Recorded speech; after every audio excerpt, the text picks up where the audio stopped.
Vamos continuar, então, o nosso estudo do Livro dos Espíritos. No encontro de hoje, vamos refletir sobre a questão 45, em que os Espíritos nos falam de onde estavam os elementos orgânicos antes da formação da Terra e como a vida já existia em estado potencial no universo, aguardando as condições adequadas para se manifestar em um novo mundo. Vamos ver como essa visão, trazida pela codificação espírita e comentada por Kardec, dialoga com o que a ciência nos mostra hoje sobre a origem da vida. Se esse conteúdo te ajuda no teu estudo, já deixa o like, se inscreve no canal e ativa o sininho para não perder os próximos vídeos da série sobre o Livro dos Espíritos. Compartilha também com quem você sabe que gosta de estudar a codificação com mais profundidade, porque isso fortalece o canal e incentiva a gente a seguir produzindo esse material. Agora, vamos entrar diretamente na questão 45 e nas reflexões de Kardec sobre a presença dos elementos orgânicos no espaço e a manifestação da vida na Terra. A vida não surgiu por acaso.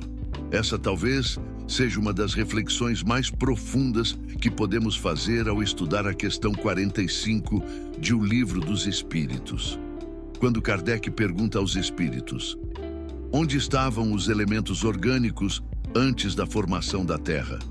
A resposta é breve, mas imensa em significado. Achavam-se, por assim dizer, em estado de fluido no espaço, no meio dos espíritos ou em outros planetas, à espera da criação da Terra para começarem existência nova em novo globo. Observe a profundidade dessa resposta. Os espíritos não dizem que a vida foi criada instantaneamente na Terra, nem que tudo surgiu de maneira desordenada. Eles apresentam uma visão universal da criação. A vida já existia em estado potencial no universo.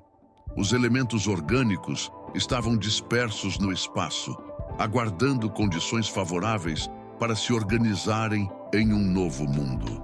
Isso mostra que a Terra não é um evento isolado na criação divina. O universo inteiro pulsa vida. Essa ideia aparece diversas vezes na codificação espírita. Em A Gênese, Kardec explica que Deus governa tudo através de leis universais, eternas e imutáveis. Nada acontece fora dessas leis. A formação dos mundos, dos seres vivos e do próprio homem obedece a princípios estabelecidos pela inteligência suprema. E aqui existe um ponto importante. O Espiritismo não entra em conflito com a ciência verdadeira. Pelo contrário, Kardec jamais apresentou a doutrina como oposição ao conhecimento científico. Em vários momentos da Revista Espírita, ele deixa claro que o Espiritismo acompanha o progresso humano. Se a ciência provar algum erro em determinado ponto secundário, a doutrina deve acompanhar a verdade. Por isso, quando Kardec comenta essa questão, ele utiliza exemplos da própria química e da biologia.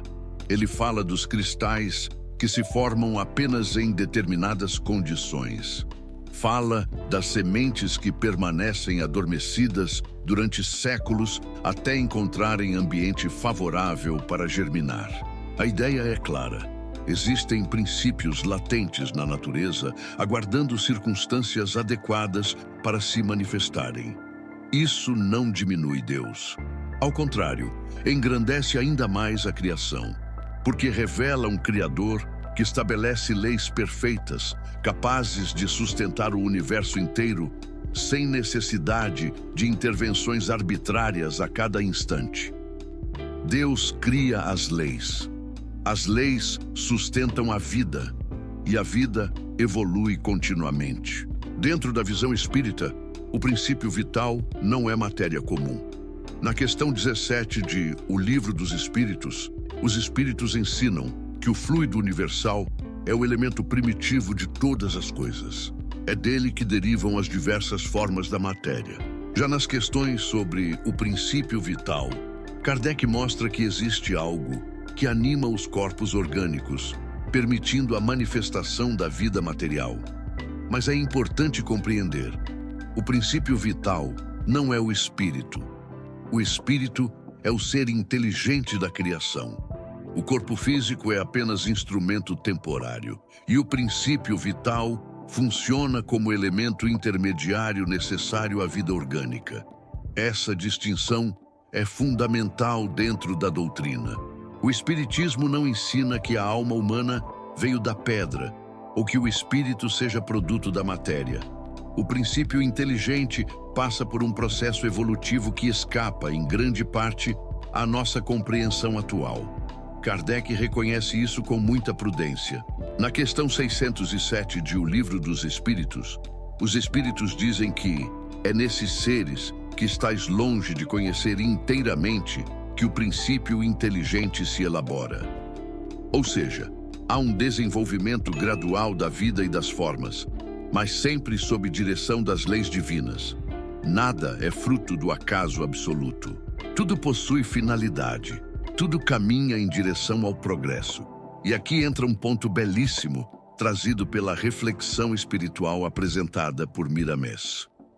Quando ele afirma que a vida está disseminada em toda parte, isso dialoga com o pensamento kardeciano sobre a pluralidade dos mundos habitados. A Terra não é o centro do universo. Em O Evangelho segundo o Espiritismo e também em A Gênese, encontramos a ideia de que os mundos são escolas evolutivas para os espíritos.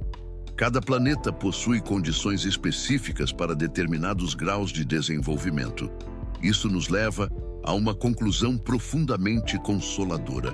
A vida é universal, o progresso é universal e o amor de Deus alcança toda a criação. Agora perceba algo importante. Embora a questão trate da origem dos elementos orgânicos, a reflexão espírita nunca fica presa apenas à matéria. A finalidade maior da doutrina é moral. Kardec sempre insistiu nisso. O conhecimento espiritual precisa transformar o homem. Não basta compreender a origem da vida, é necessário compreender o propósito da vida. E qual é esse propósito? A evolução moral do espírito. Por isso, Miramés direciona a reflexão para o Evangelho de Jesus. Porque o verdadeiro conhecimento espiritual não conduz ao orgulho intelectual, conduz à transformação interior. O homem moderno aprendeu a estudar as estrelas, dividir o átomo e investigar os oceanos, mas ainda encontra enorme dificuldade em governar a si mesmo. Ainda luta contra o egoísmo, contra a violência, contra o orgulho, contra a intolerância. Por isso, o conhece-te a ti mesmo, lembrado por Sócrates e confirmado pela espiritualidade, continua sendo uma das maiores chaves da evolução humana. A doutrina espírita não veio apenas revelar fenômenos invisíveis, ela veio educar o coração. Veio mostrar que toda a criação caminha para o amor. Na questão 625 de O Livro dos Espíritos, os Espíritos afirmam que o modelo mais perfeito que Deus ofereceu ao homem foi Jesus. Isso significa que toda a evolução verdadeira aponta para o desenvolvimento do amor, da caridade e da fraternidade. A ciência explica mecanismos, o espiritismo procura explicar finalidades. E quando ciência e espiritualidade caminham juntas, sem fanatismo e sem materialismo extremo, o homem começa a enxergar a criação com mais equilíbrio. A questão 45 nos lembra que a vida não começou no acaso, nem terminará no túmulo.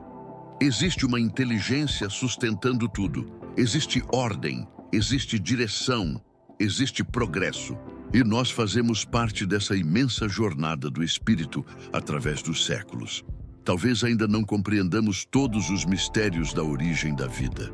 Kardec reconhece isso com humildade. Mas já sabemos o suficiente para entender algo essencial. O universo não é um vazio sem sentido. É uma obra viva de Deus. E cada criatura, desde os princípios mais simples da natureza até o espírito consciente, encontra-se em marcha para a luz.